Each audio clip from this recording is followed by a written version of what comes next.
America में भारी हंगामा हो रहा है। हर जगह लोग राष्ट्रपति ट्रंप की आर्थिक नीतियों का विरोध करने के लिए सड़कों पर उतर रहे हैं। बढ़ती कीमतों, गिरते शेयर बाजार और भविष्य को लेकर अनिश्चितता के लिए लोग ट्रंप को जिम्मेदार ठहरा रहे हैं। लेकिन ये विरोध प्रदर्शन सिर्फ अर्थव्यवस्था के बारे में नहीं है, ये फेयरनेस, इक्वालिटी और देश की दिशा के बारे में भी है। गुस्से की असली वजह ट्रंप का ट्रेड वॉर है, खासकर चीन और यूरोपीय संघ से आयात होने वाले सामानों पर लगाया गया टैरिफ। ये टैरिफ्स, जो असल में इंपोर्टेड सामान पर टैक्स हैं, कारों से लेकर वॉशिंग मशीन तक रोजमर्रा की चीजों की कीमत बढ़ा रहे हैं। आम आदमी की जेब पर असर पड़ रहा है और वो अपनी आवाज उठा रहे हैं। ये प्रदर्शन इस बात का सबूत है कि अमेरिकी लोग अर्थव्यवस्था की स्थिति को लेकर कितने परेशान हैं। स्थिति अभी बदलती रह सकती है और इसका क्या नतीजा होगा, ये अभी साफ नहीं है। देश भर में हो रहे विरोध प्रदर्शनों के केंद्र में राष्ट्रपति ट्रंप का ट्रेड वॉर है।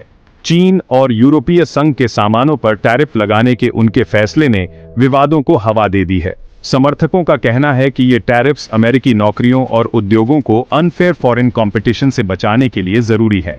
लेकिन आलोचकों का तर्क है कि ये टैरिफ्स उल्टा असर कर रहे हैं, अमेरिकी बिजनेसेस और कंज्यूमर्स दोनों को नुकसान पहुंचा रहे हैं। टैरिफ्स ने इंपोर्टेड सामानों की कीमतें बढ़ा दी हैं, जिससे कारों से लेकर कपड़ों तक सब कुछ महंगा हो गया है। इससे इन्फ्लेशन बढ़ रही है, जिससे लोगों की बाइंग पावर कम हो रही है। बिजनेसेस को भी नुकसान हो रहा है। कई कंपनियां इंपोर्टेड पार्ट्स या मटेरियल्स पर निर्भर करती हैं और टैरिफ्स ने उनकी लागत बढ़ा दी है, जिससे उनका प्रॉफिट कम हो रहा है। टैरिफ्स ने ग्लोबल सप्लाई चेन्स को भी बाधित किया है, जिससे बिजनेसेस के लिए काम करना मुश्किल और महंगा हो गया है। ट्रेड वॉर को लेकर अनिश्चितता के कारण बिजनेसेस निवेश और विस्तार करने से भी हिचकिचा रहे हैं, जिससे आर्थिक विकास और धीमा हो रहा है। शेयर बाजार, जिसे अक्सर अर्थव्यवस्था की सेहत का बैरोमीटर माना जाता है, हाल के महीनों में उतार चढ़ाव का सामना कर रहा है। डाउ जोन्स में बड़ी उठापटक देखी गई है। तेजी से गिरावट के बाद थोड़ी बढ़त देखी गई है। इस वॉलेटिलिटी ने निवेशकों को डरा दिया है, जो भविष्य को लेकर चिंतित हैं। कई अमेरिकी अपनी रिटायरमेंट सेविंग्स के लिए शेयर बाजार में निवेश पर निर्भर करते हैं और हाल ही में बाजार में आई उथल पुथल ने उनकी सेविंग्स को कम कर दिया है। 401 की प्लान्स, जो एक पॉपुलर रिटायरमेंट सेविंग्स तरीका है, सीधे शेयर बाजार के प्रदर्शन से जुड़ा है। जब बाजार गिरता है तो उन लाखों अमेरिकियों की बचत भी गिरती है जो अपनी फाइनेंशियल सिक्योरिटी के लिए इन प्लान्स पर निर्भर हैं। शेयर बाजार का उतार चढ़ाव इस बात का साफ संकेत है कि अर्थव्यवस्था अस्थिर है और भविष्य अनिश्चित है। Section 4, voices of the working class. हम परेशानी महसूस कर रहे हैं। लाखों वर्किंग क्लास अमेरिकियों के लिए आर्थिक चिंताएं उनके घरों तक पहुंच रही हैं। बढ़ती कीमतों, रुकी हुई वेजेस और लगातार बढ़ती लिविंग कॉस्ट का बोझ वो ही झेल रहे हैं। रस्ट बेल्ट के फैक्ट्री वर्कर्स से लेकर कई नौकरियां करने वाली सिंगल मदर्स तक, सबका एक ही कहना है, गुजारा करना मुश्किल हो रहा है। चीन और दूसरे देशों से आने वाले सामानों पर लगे टैरिफ्स ने रोजमर्रा की जरूरी चीजों की कीमतें बढ़ा दी हैं। ग्रोसरी, कपड़े और घरेलू सामान सब महंगे हो गए हैं, जिससे पहले से ही तंग बजट पर और बोझ पड़ रहा है। जिन परिवारों का गुजारा पेचेक टू पेचेक होता है, उनके लिए ये बढ़ी हुई कीमतें सिर्फ एक असुविधा नहीं है, बल्कि उनकी फाइनेंशियल स्टेबिलिटी के लिए खतरा है। स्वास्थ्य सेवा और शिक्षा की बढ़ती लागत ने तनाव और बढ़ा दिया है। वर्किंग क्लास परिवारों को हेल्थ इंश्योरेंस का खर्च उठाना मुश्किल हो रहा है और कई लोगों को जरूरी मेडिकल केयर और खाने पीने की चीजों में से एक चुनना पड़ रहा है। Section 5, a house divided tariff पर रिपब्लिकन और डेमोक्रेट्स की भिड़ंत। अमेरिका में राजनीतिक विभाजन पहले से कहीं ज्यादा गहरा है और टैरिफ पर बहस ने रिपब्लिकन और डेमोक्रेट्स के बीच की खाई को और चौड़ा कर दिया है।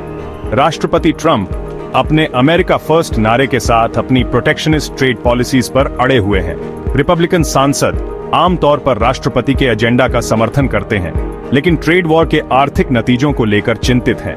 कुछ प्रमुख रिपब्लिकन, जैसे सीनेटर टेड क्रूज, ने सार्वजनिक रूप से टैरिफ की आलोचना की है और चेतावनी दी है कि इससे उपभोक्ताओं के लिए कीमतें बढ़ सकती हैं और प्रमुख उद्योगों में नौकरियां जा सकती हैं। दूसरी ओर डेमोक्रेट्स टैरिफ के विरोध में एकजुट हैं। उनका तर्क है कि ये अमेरिकी बिजनेसेस और कंज्यूमर्स को नुकसान पहुंचा रहे हैं। टैरिफ पर पार्टिजन लड़ाई वॉशिंगटन में व्यापक राजनीतिक डिस्फंक्शन का एक छोटा सा उदाहरण है। सेक्शन 6, दुनिया की प्रतिक्रिया, अंतर्राष्ट्रीय तनाव बढ़ता है। राष्ट्रपति ट्रंप का ट्रेड वॉर सिर्फ अमेरिका की समस्या नहीं है, यह एक वैश्विक समस्या है। संयुक्त राज्य अमेरिका द्वारा लगाए गए टैरिफ ने उसके व्यापारिक भागीदारों, जिनमें चीन, यूरोपीय संघ और कनाडा शामिल हैं, की तीखी प्रतिक्रिया को आकर्षित किया है। चीन, दुनिया की दूसरी सबसे बड़ी अर्थव्यवस्था, राष्ट्रपति ट्रंप के ट्रेड वॉर का मुख्य निशाना रहा है। अमेरिका ने अरबों डॉलर के चाइनाई सामानों पर टैरिफ लगाया है और चीन ने सोयाबीन और पोर्क जैसे अमेरिकी उत्पादों पर अपने टैरिफ के साथ जवाबी कार्रवाई की है। यूरोपीय संघ भी ट्रेड वॉर में शामिल हो गया है। अमेरिका ने यूरोपीय स्टील और एल्यूमिनियम पर टैरिफ लगाया है और यूरोपीय संघ ने बॉर्बन और मोटरसाइकिल जैसे अमेरिकी उत्पादों पर टैरिफ के साथ जवाबी कार्रवाई की है। कनाडा, अमेरिका का उत्तरी पड़ोसी और सबसे बड़ा व्यापारिक भागीदार, ने भी राष्ट्रपति ट्रंप की व्यापार नीतियों का दंश झेला और रिमोट वर्कर्स के रूप में संतोषजनक करियर ढूंढ रहे हैं। अगर आपको यह वीडियो पसंद आया हो तो इसे लाइक और शेयर जरूर करें और ऐसे ही रोमांचक वीडियो देखने के लिए हमारे चैनल को सब्सक्राइब करना ना भूलें। अगले वीडियो में फिर मिलेंगे, तब तक के लिए अलविदा।